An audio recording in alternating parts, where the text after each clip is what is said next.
परमार्थ की पगडंडी, परमार्थ की कहानियां दीप्तेश के साथ।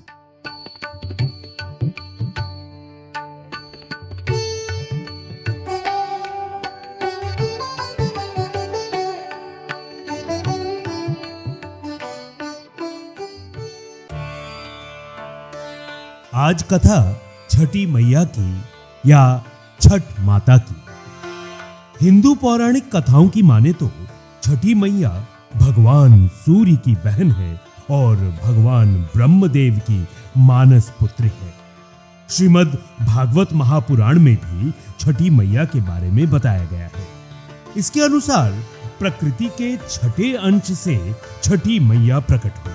पुराणों में माता के पति कार्तिकेय भगवान को बताया गया है, मतलब छठी मैया भगवान महादेव की बहू यानी पुत्र वधू है।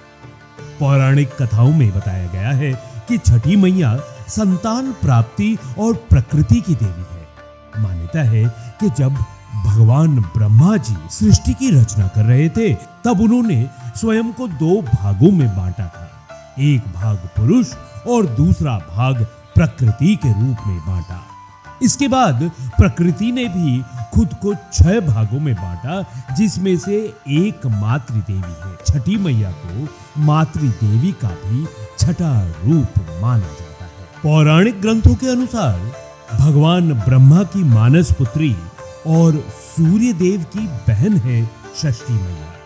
इस व्रत में षष्ठी मैया का पूजन किया जाता है, इसलिए इसे छठ व्रत के नाम से भी जाना जाता है। प्रकृति का छठा अंश होने के कारण इन देवी माँ का एक प्रचलित नाम षष्ठी है, जिसे छठी मैया के नाम से जानते हैं।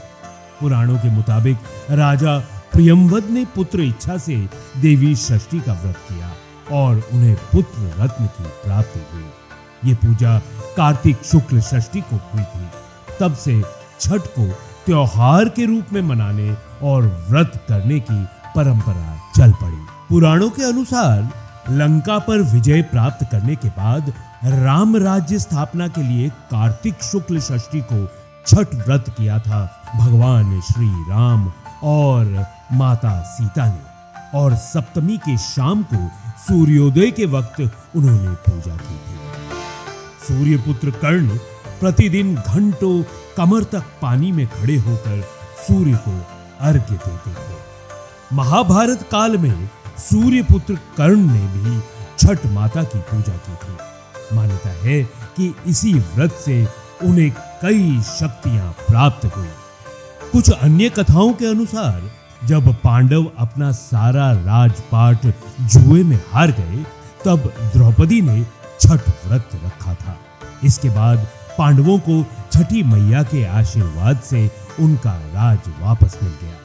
सूर्यदेव और छठी मैया का संबंध भाई बहन का है, इसलिए छठ के मौके पर सूर्य की आराधना फलदायी मानी गई है। आइए पुनः लौटते हैं राजा प्रियंवद की पौराणिक कथा पर। राजा प्रियंवद को कोई संतान नहीं थी। उनकी पत्नी मालिनी इस बात से काफी दुखी रहती थी। विवाह के काफी समय बाद भी उनको संतान का सुख प्राप्त नहीं हुआ।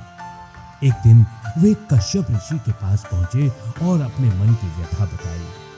तब उन्होंने राजा प्रियंवद को पुत्र सुख पाने के लिए एक यज्ञ करने को कहा। कश्यप ऋषि के सुझाव को मानकर राजा प्रियंवद ने पुत्र प्राप्ति के लिए यज्ञ का आयोजन किया। सभी ऋषि और मुनियों की मदद से यज्ञ पूर्ण हुआ। उसके बाद रानी मालिनी को यज्ञ का खीर प्रसाद के रूप में ग्रहण करने के लिए दिया गया। उस यज्ञ और प्रसाद के शुभ प्रभाव से रानी मालिनी गर्भवती हो गई। इस खबर को पाकर राजा प्रियंवद बेहद प्रसन्न हुए। समय आने पर रानी ने एक पुत्र को जन्म दिया, लेकिन वैद्य ने बताया कि पुत्र मृत पैदा हुआ है। इससे राजा प्रियंवद बहुत दुखी हो गए। वे उस पुत्र के शव को लेकर शमशान गए और पुत्र के वियोग में स्वयं के प्राण देने का भी फैसला कर लिया। जैसे ही वे अपने प्राण त्यागने के लिए आगे बढ़े, वैसे ही देवी देवसेना प्रकट हुई। उन्होंने राजा प्रियंवद को प्राण त्यागने से रोका और कहा कि उनका नाम षष्ठी है। तुम देवी षष्ठी की पूजा करो राजा प्रियंवद, और अपनी प्रजा को भी इसके लिए प्रेरित करो, देवी ने कहा। देवी षष्ठी की आज्ञा से राजा प्रियंवद राजमहल को लौट आए। फिर उन्होंने पुत्र प्राप्ति के उद्देश्य से कार्तिक शुक्ल षष्ठी तिथि को छठ पूजा की और व्रत रखा। छठी मैया की कृपा से उनको पुत्र रत्न की प्राप्ति हुई। उसके बाद से हर साल राजा प्रियंवद के राज्य में छठ पूजा होने लगी। धार्मिक मान्यताओं के अनुसार यदि भक्त जिस भी शुभ मनोकामना से छठ पूजा विधि विधान से करते हैं, वो छठी मैया की कृपा से पूर्ण होती है। छठ पूजा करने से संतान सुख समृद्धि की प्राप्ति होती है।